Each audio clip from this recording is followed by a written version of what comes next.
If your mind or your intelligence does not get entangled with any identity, including your body, including your own thought process, including your own emotion, spiritual process is very natural. If your intelligence is not entangled with anything, it's very natural for your intelligence to inquire and open up different dimensions of life. You identify yourself with something in search of security, in search of safety, in search of self-preservation. Otherwise, it's not doing anything else, please see. It gives you some sense of false sense of belonging, which you will anyway shed someday. The moment you're identified with something that you're not, your intelligence is freaked. It will go in cycles around that. Whatever you're identified with, your intelligence functions only around that, please see. Yes? If you identify yourself with your religion, your nationality, your family, it works only around that. It's a certain type of prejudice, isn't it? A prejudiced mind cannot see. A prejudiced mind cannot reveal the reality of life, that's all it is. When I say prejudice, it's on many different levels. No, I'm very broad-minded, I am not prejudiced. Well, you have a broad prejudice. Your mind is functioning with a certain identity. Once there is an identity, it is prejudiced. On a certain day, a man died and he went to heaven. There, God himself opened the gates of heaven, welcomed him, and God said, see, I have a few chores to finish and come. If you could just mind the gate for me for a few minutes, I'll just come back. He felt really great, substituting for God. That's nice. Substituting for God, filling in for God is not a small honor, isn't it? Keeping the gates, but it's okay. You're doing God's job. He was waiting for something to happen, and to his distress and amazement, his wife appeared at the gates. He said, what are you doing here? This is not a local bar or something. How did you follow me? She said, well, I was just driving back from the funeral. I crashed the car and here I am.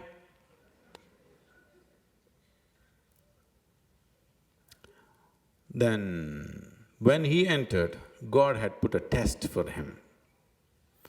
When he came to the gates, God had asked him, see, my son, you have come here, that's fine, but you have to spell a word if you have to enter the heaven. So he had thought, oh my God, is this old man a school teacher? He's asking for a spelling. Is there a damn spelling test even here? He said, the God said, don't you worry, it's a simple word.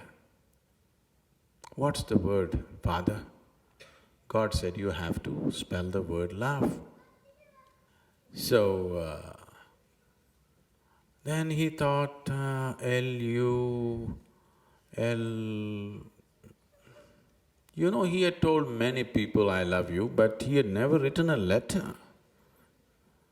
So he thought L-U-L-V, L-O, L-O-V-E. God said, you passed, come in.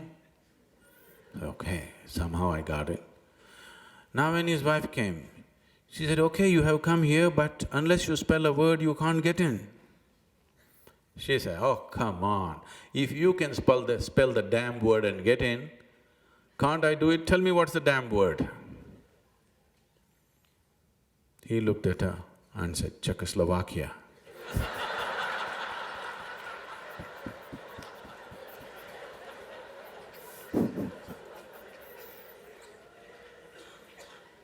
Mind is a very prejudiced thing.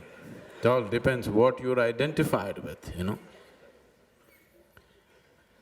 Whatever you're identified with, your mind rotates around that. Right now, you're identified with many things that you're not, many. For example, if I say, As I'm speaking, suddenly if I pick up this glass and say, "This is my glass," you think, okay, Sadhguru has a problem. But it's all right, everybody says he's wise, let's listen.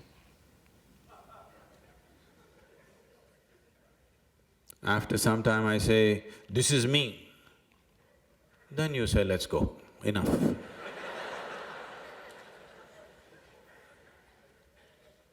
This is too much. Please see, this is what has happened to you. For example, there are many ways to look at this. For example, food appears on your plate. You say, "This is my food." You eat it and then you say, "This is me." Isn't it so? What you call as my body is just a heap of food or no? Yes? It's the food that you've eaten, isn't it? What you accumulate can be yours. I will not dispute it for now, but it can never be you, isn't it so? Yes? Whatever you accumulate, it can be yours, but it can never become you, isn't it? Did you accumulate your body over a period of time? Yes or no? Yes or no? Did you accumulate your mind over a period of time? Yes? But both these things right now you call as myself, isn't it? And it doesn't stop there. It just extends into many things.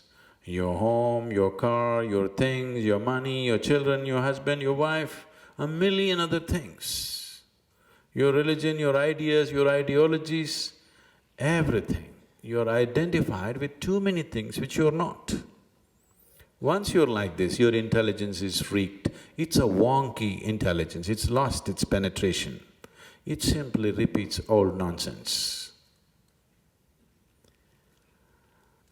You heard of Tenali Ramakrishna? Oh. Tenali Rama was a jester in Krishna Devaraya's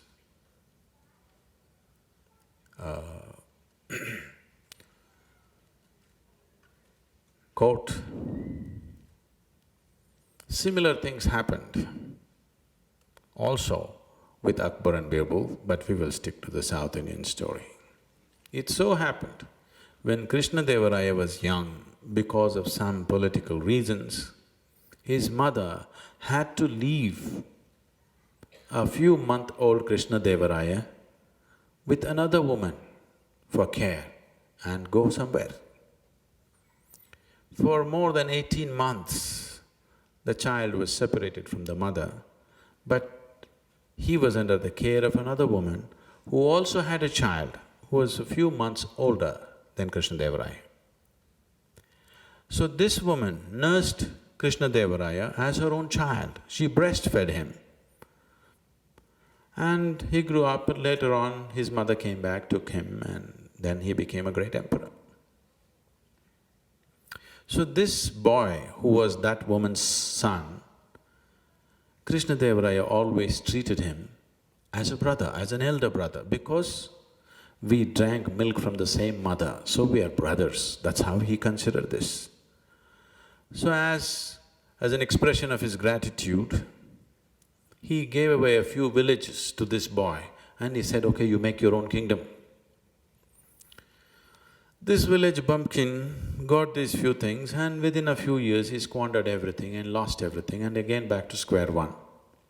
Krishna Devaraya went on to become a great emperor.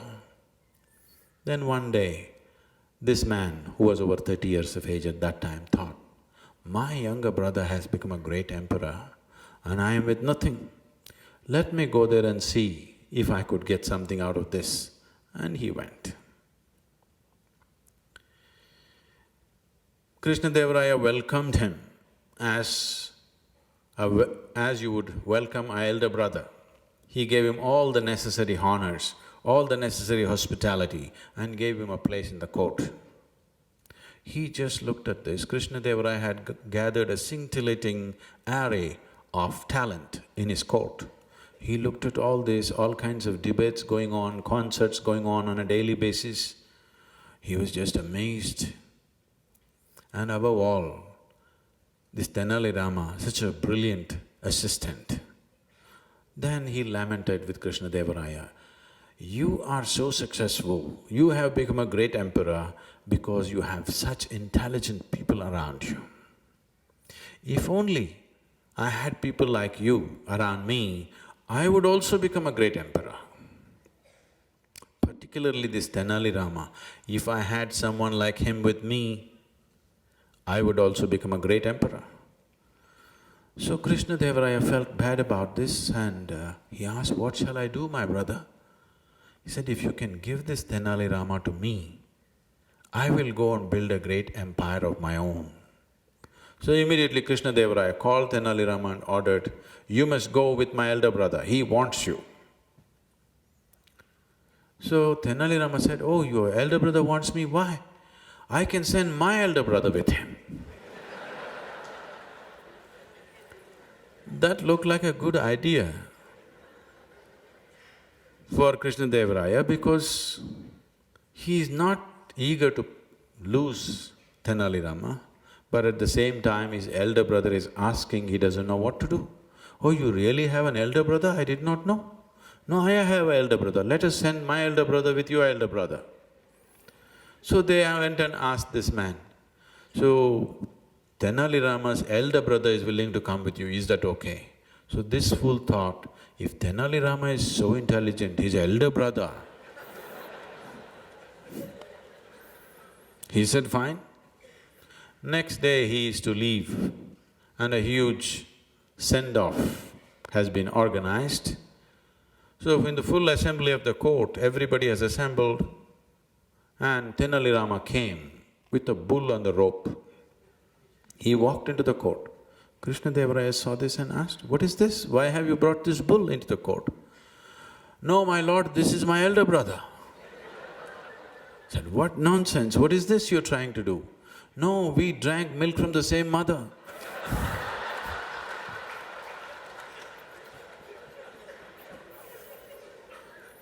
Once you get identified with something that you are not, your intelligence is no good. It just becomes repetitive. So this repetitive intelligence is what we are referring to as karma. When we see somebody going through certain patterns, irrespective of the situations in which they exist. Sun came up wonderfully today morning, but somebody is miserable. Flowers are blossoming, weather is good, everything is great, but somebody is miserable. Then we say, "Oh, this is his karma." Why we are saying this is his own doing, because he has set up patterns which are just repetitive.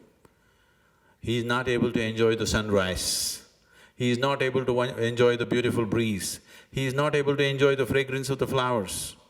His karma is going on. What is going on in his head is what rules him. This is his karma. Karma means action, your action. Or in other words, your experience of life is 100% your doing, nobody else is doing.